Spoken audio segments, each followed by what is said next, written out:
Кога за прв пат ќе дојдете овде, ќе останете восхитени од зеленилото на градот, од шумовитото водно, густите дрвја, зелените тревници, парковите и јапонските цреши. Овде започнала ренесансата.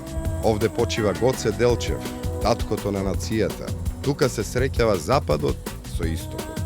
Сепак, Скопје е најпознато по мирисот на ликвите и сенките на костените. Дебар Маало, првата летна кафеана, првиот уреден парк, првиот стадион и до ден денес е центар на случувањата во градот.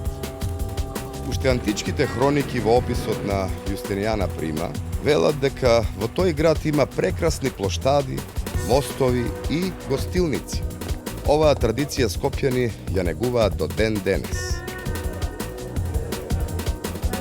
Скопје својот европски дух и шмек започнува да го добива со изградбата на пругата Скопје-Солун во 1873 година. Станува центар каде е сместен дипломатскиот кор, живеалиште на инженери, професори, интелектуалци, лекари.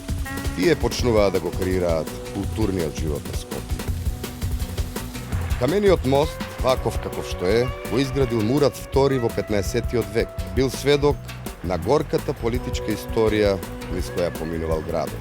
Тука, со грозна смрт, бил погубен славниот востаник Карпуш, а скулптурите на бројните генерации патриоти и културни дејци немо ја раскажуваат бурната историја и жилавата борба на ОНА.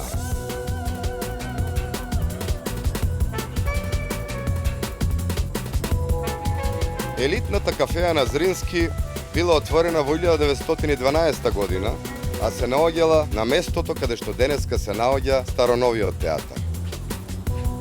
Токму овде каде што стојам, во 30-тите години на минатиот век, се наоѓала кафеаната Маргер.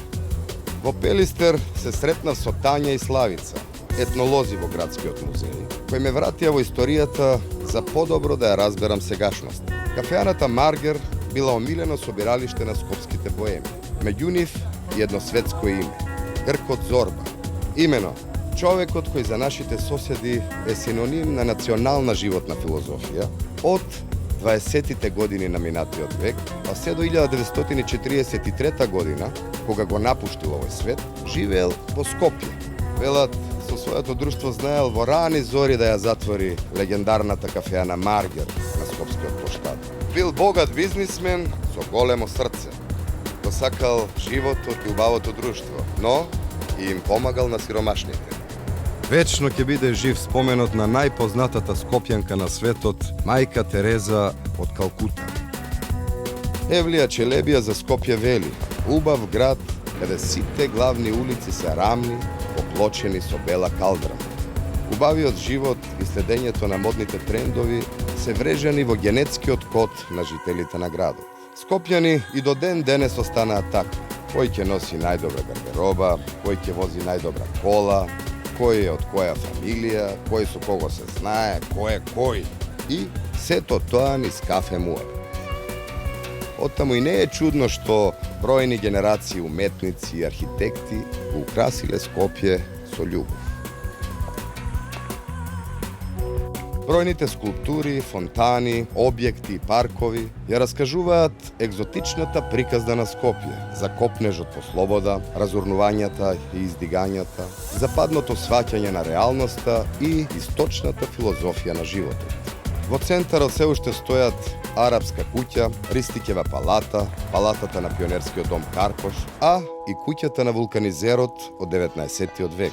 Денеска таа е ресторан Стара куќа, верно реставрирана од внукот на вулканизерот со автентичен амбиент и традиционално меню.